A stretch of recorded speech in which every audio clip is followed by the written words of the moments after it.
Playing the new game Skatebird is a lot like going back in time to the turn of the millennium. With an extreme attitude and a rebellious soundtrack to match, this is a skateboarding game that will immediately remind you of a very specific moment in time. Unfortunately, that moment ends up being a time when an avalanche of terrible Tony Hawk's Pro Skater clones clogged up the PlayStation release schedule and threatened to derail the entire genre. Skatebird is a game that desperately wants to be compared to Hawk's greatest hits. But with horrendous gameplay that is borderline broken, this awful extreme sports game is a lot closer to forgotten crap like The Simpsons Skateboarding and Street Skater 2. Trust me, you may want to toss on a helmet and some knee pads before watching this review.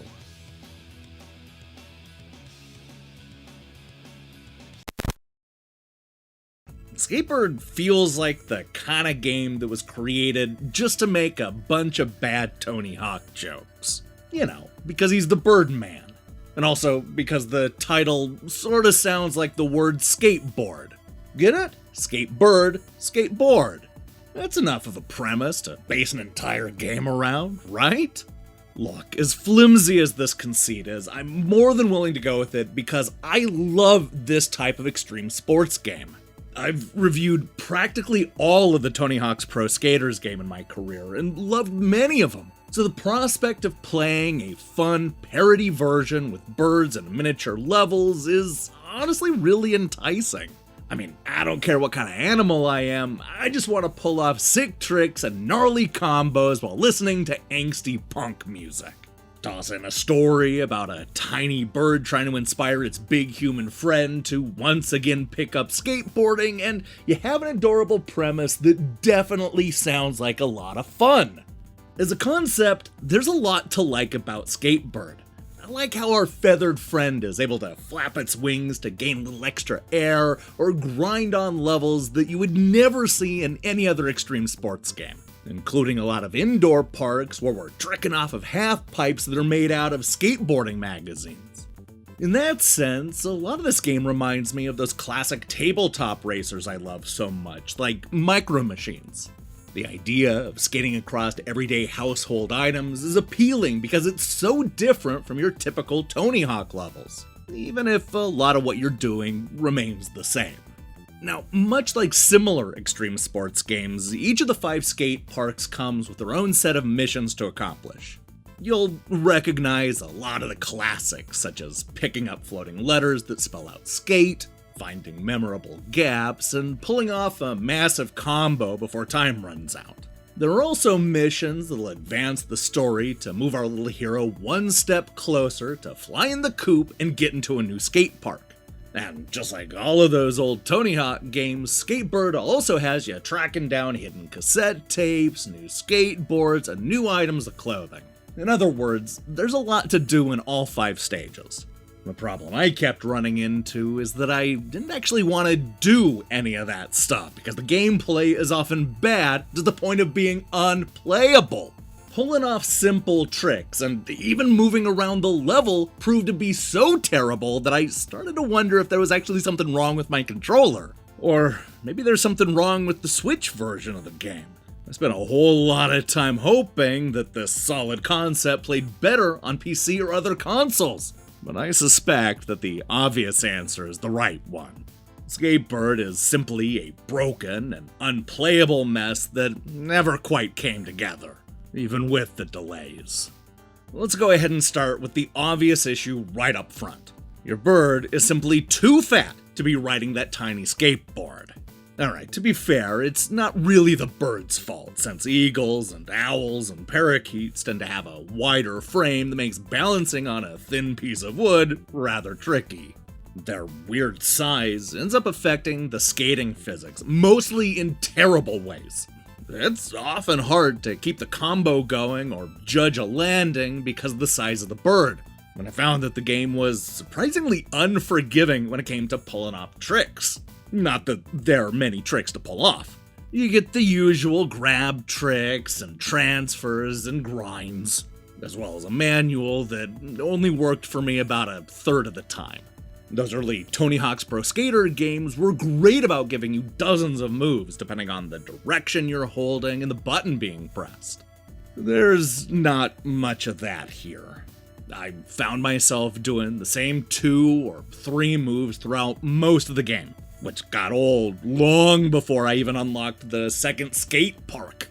Now, it doesn't help that the game does a terrible job of teaching you how to play. There was a moment fairly early in the game where it wanted me to, and I quote, scram at floor 10 times. Scram? What the hell does scram mean? Urban Dictionary defines it as an expression of haste, which doesn't make a lot of sense in the context of Skatebird. And it's not like the in-game instruction manual says anything about scramming. Look, I eventually figured it out, but the game is filled with these kinds of confusing moments. And then there's the camera, which seems to be designed to work against the player at every step of the way. No matter if you're pulling off tricks in a half pipe or simply trying to skate in a straight line, the camera is constantly confused about what it should be looking at. Now, I get it. You might be watching the footage that I'm using right now and thinking that I cherry-picked the worst stuff. But I assure you that it's all like this. And you're not even seeing the worst of it as the camera completely freaks out whenever our little bird hero gets stuck in the geometry. Something that happens all the time. Look, it's easy to point the finger at the broken camera, the unresponsive gameplay, and the shallow trick book and say that this is what makes Skatebird so bad. But when it comes down to it, that's only part of the story. Even if all those problems were magically fixed thanks to the power of patches and updates, you would still be left with 5 mediocre skate parks that just aren't that much fun to play. Some of them aren't even that different from the typical Tony Hawk's Pro Skater stage, such as the rooftop level. They also reuse a lot of the same magazines and household items, giving the locations a real samey look. And no, none of this is helped by the ugly graphics and inconsistent frame rate.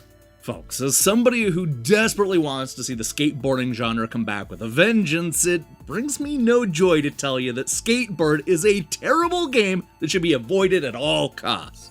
It has a silly premise and a lot of the trappings of a Tony Hawk game, but somehow manages to get practically everything wrong along the way.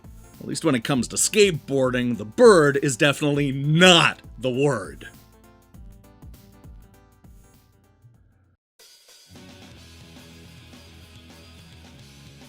The developers of Skatebird may want to be compared to Tony Hawk's long line of great skateboarding games. But let me tell you, this disappointing mess of a game has a lot more in common with the terrible Pro Skater clones than the real deal. With unresponsive gameplay, a buggy camera, and bland level designs, this broken extreme sports game completely squanders a solid premise. Yeah, Skatebird isn't just bad, it's foul, in more ways than one.